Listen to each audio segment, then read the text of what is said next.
was mentally checked out of Milwaukee, so I was like,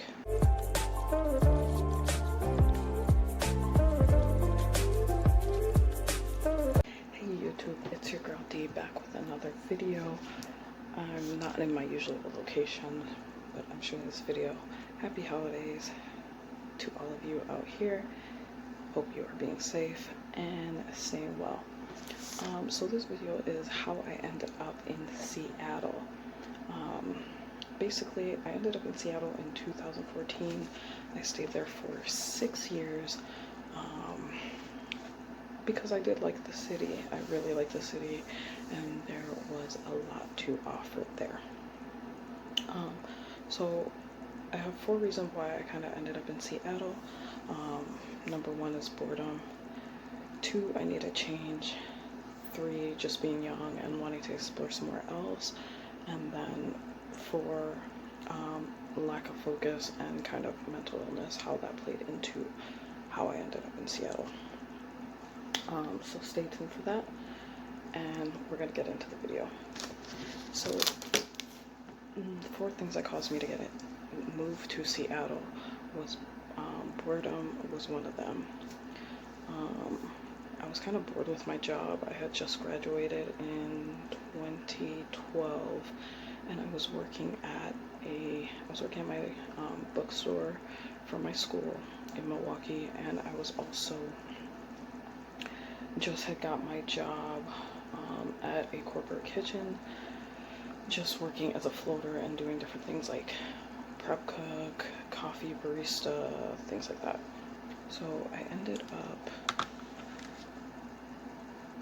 I think 2014, my grandma had passed away, and I kind of wanted to do something different. I was in that, I guess you would say, quarter-life crisis stage of life where I kind of wanted to do something different. So I was kind of bored with Milwaukee. I was bored with kind of my situation, so I wanted to see something different. Had never been to the West Coast. I was picking between Seattle and San Francisco. I didn't know anybody in San Francisco, so I decided to go with Seattle based on the fact that I knew a couple of people that had already moved out there and were kind of living in the area. So that was at the end of my lease coming up in 2014. I packed all my stuff that I could, bought an Amtrak ticket, and dipped. So I just needed a change. I wanted to see some other stuff. I really wanted to get back into music. I heard Seattle had like a good music scene, so I was gonna try to get back into vocals, and then also try to learn like guitar and maybe keyboard, stuff like that. Never really happened because my research at the time, Seattle was still fairly okay. Like you could find a cheap place to rent. I had moved their site unseen. I wouldn't recommend that. I would recommend doing a lot of research, giving yourself a lot of time, at least maybe a year. 6 months to a year is pretty good for moving to a new city. I'm not in school anymore. I'm not a part of the campus. I was living on campus still, and I couldn't find an apartment that I liked or a job in Milwaukee at the time. So I was like, why am I going to stay here if I can't find a job?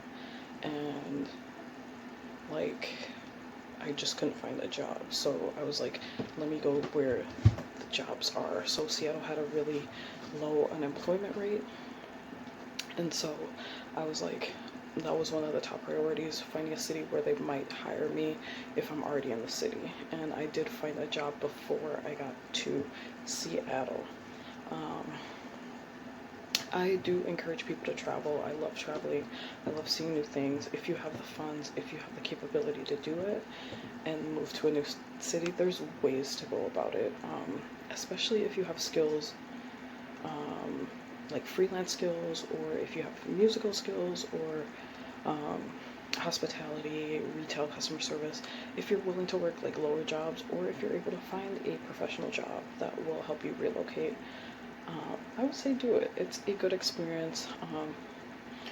my next video is going to be about things that you can do to help you prepare for your move to a new city. So stay tuned for that. Again, happy holidays, y'all.